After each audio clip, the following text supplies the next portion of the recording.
حبايبي الحلوين، عاملين ايه؟ والله وحشتوني كتير. بعد الفيديو دوت انت مش هترمي اي حاجة موجودة عندك، وبالذات البلاستيكات. بلاستيكات بقى، كراتين، ما تعديش. هنعمل منه منظمات وديكورات تحفة للمطبخ او متعددة الاستخدام. زي ما انتوا شايفين كده، ده جردل جبته وقصيته، وهبتدي الفه معايا بالخيط. لو ما عندكيش خيوط ممكن اي قماش قديم عندك هنعمله بنفس الطريقة. هنلف كله بالشكل دوت، بس هثبت اهم حاجة اول صفين من تحت، لازم اثبتهم كويس جدا. لو اول مرة تشوفي قناتي، انا منى ودي قناتي حبة افكار بكبسة زر. اي فكرة تيجي على بالك بكبسة زر واحدة تقدري تنفذيها. ما تنسوش بقى تتابعوني ولا لايك لو عجبكم الفيديو، ويا ريت تشيروا الفيديو عشان غيرك يستفيد. انا كده عملت ضفيرة بالخيوط وهحطها على اول المنظم بالشكل دوت. هثبتها كويس بالشمع والفها بالشكل ده. وزي ما قلتلك انت ممكن تنفذي الفكرة دي باي حاجة موجودة عندك، بس الخيوط الخيش طالعة ترند الايام ديت، فانا قلت اشتغل بيها. والضفيرة انا جبتها كده من على جنب، وهثبتها من تحت كده بالمسدس الشمع. الافكار ديت سهلة وبسيطة، وسهل جدا ان انت تنفذيها، مش هتاخد منك وقت. وبكده بقى معانا اشيك منظم زي ما انتوا شايفين كده. ممكن تستعمليه في اي حاجة موجودة عندك. ممكن كمان بوت زرع زي ما انا عملته كده. حطينا كده، كان عندي زرعة جبتها وحطيت حواليها حجارة بالشكل ده، وبقى معانا بوت زرع بالمنظر دوت. شايفين الجمال؟ محدش هيصدق خالص اللي انت عاملاها. لو عجبتك اول فكرة ما تنسيش تحطي لي عليها اللايك، وندخل بقى في تاني فكرة. كان معايا قماش كوخ، هعمله مربعات زي كده، لاني انا عايزة الطرف بتاعه بالشكل دوت. هعلمه عشان اعرف الف عليه الخيط. ومعايا خيط خيش هبتدي الفه بالشكل دوت. بس اهم حاجة لما تيجي تنفذي الفكرة ديت لازم تحطي ايدك بالشكل كده بالشكل دوت، وترخي الخيط على قد ما تقدري عشان ما يبقاش معاكي مقوس، يعني ما يبقاش معاكي شكل الطبق. انا عملت بخيط الخيش وجبت خيط مكرمية نفس السمك، وابتديت الفه بالشكل دوت. واهم حاجة كمان ان نحط شمع خفيف جدا بالشكل دوت عشان ما يكلكعش معانا، او الخيوط بتاعتنا تطلع مظبوطة. ده ينفع بقى مفرش كوستر تحطيه في المطبخ. عملت ادوار زي كده، وعملت اللي هي اول غرزة في خيط المكرمية عملته بالشكل دوت. وهبتدي احط نص دايرة. ده اسمه اللي هو الكوستر الرمش.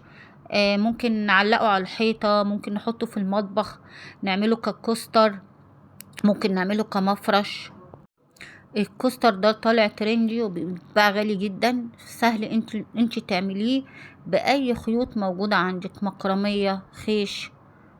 انا ثبت الشراشيب بتاعته بالشكل دوت، ومديت الخيوط اللي فيها وهلفها حوالين الكوستر بالشكل دوت. وبعد ما خلصت الخيوط بالشكل دوت هبتدي اقص الكوخ الزيادة. وخلت حتة جلدة صغيرة من ايد شنطة قديمة، هبتدي احطها كده على طرف الخيط. وبعد كده هساوي الخيوط ديت وهقصها واسويها. عملت ورقة كده على قد الطول اللي انا عايزاه، وهبتدي اسويها. بقى معانا كوستر في منتهى الشياكة والجمال. وزي ما قلتلك ممكن تعمليه مفرش او تعلقيه على الحيطة او تحطيه في المطبخ. ايه رأيكم بقى في الفكرة دي كمان؟ لو عجبتكم بقى ما تنسوش تحطولي اللايك. ونيجي بقى في الفكرة الجامدة ديت. دي لوحة تقطيع قديمة هسيبها، لا طبعا لازم نستغلها. ودي علبة فول انا دهنتها اسود، بس ما حبيتش اجيب لكم بقى الدهان، انتوا اكيد عارفين يعني، عشان ما ضيعش وقتكم واكتر الفيديو. وكان عندي زرع قديم كده هبتدي اثبته فيها من جوه بالشكل دوت. الفكرة دي جامدة وحلوة قوي، وديكور شيك جدا للمطبخ.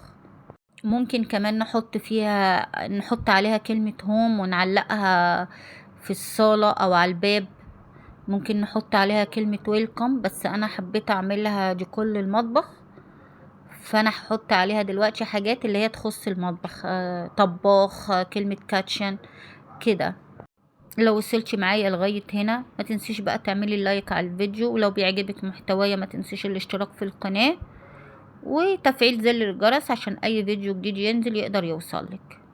كان معايا تعليقة زي كده حطيتها في النص، وبعدين من ورا هثبتها، هحط لها التعليقة بتاعتها واثبتها كويس بحتة قماش، حتة جلدة زي كده. وزي ما قلت لكم احنا ممكن نستغلها نحط عليها اي لعب. دي لعب معايا، لعب التلاجة اللي بنحطها على التلاجة، انا استغلتها وحطيتها بالشكل دوت.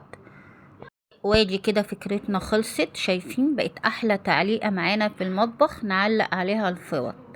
لو عجبتكم بقى الفكرة ما تنسوش تحطولي عليها اللايك، ويلا ندخل بقى على الفكرة اللي بعدها. المجات ديت اكيد عندنا كلنا منها، اللي بيبقى ايده مكسورة زي كده واللي بيبقى مشطوف كده من فوق هنرميه؟ لا طبعا، هنعمل له اعادة تدوير وهنعمله احلى منظم. زي ما انتوا شايفين كده انا جبت قطعة خيش وشرشبتها كده من تحت وسويتها وثبتها كده على طرف المج بالشمع. ومعايا صدف، هبتدي اثبت الصدف كله كده سوا واحد. اي بقى صدف موجود عندك باي احجام، معاكي لولي صغير هتبتدي تحطيه في الفراغات، خرز، اي حاجة موجودة عندك هتبتدي تثبتيها على المج بالشكل دوت. وبكده عملنا منظم من اعادة التدوير.